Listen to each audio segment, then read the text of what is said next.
iespējams lētākā Latvijā uzbūvētā solārā sistēma lauku mājā, 9,8, jeb gandrīz 10 kW, 24 paneļi pa 410 vatiem no LED akcijām.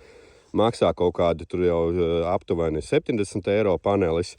Pēc tam karkas, viss tas karkas tika uzbūvēts vienas dienas laikā, te nav nekāda betonēšana, nekas. Izmantojām parastās brusas 50 uz 50, kuras nopirku tepatās vietējā koku zāģētavā pa 150 eiro visas. Skrūvis nopirku pa kaut kādi 50 eiro un šitos stiprinājumus vēl. Šādi, lūk, te viss ir sabūvēts un saražojis ar rezervi šai ziemai 6 megavatus. Līdz ar to tas ir rēķinot to, ka vasarā tajā lauku mājā ir diezgan daudz tērēts arī kondicionieros. Šobrīd siltumsūkņiem māja vēl sildās, viss ir kārtībā, lietoju uzkrātos kilovatus. Šī sistēma izmaksāja man kaut kur pie 3000 eiro, invertors kaut kādi 900 000 eiro. Un attiecīgi visi kabeļi, ierakšanas un vēl kaut kādu tur izdevumu. Visu uzstādījām paši.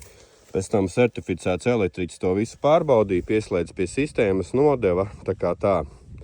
Ja jums tādas sistēmas interesē, droši braucat uz LED akcijām, sataisīsim kaut kādus jums piedāvājumus.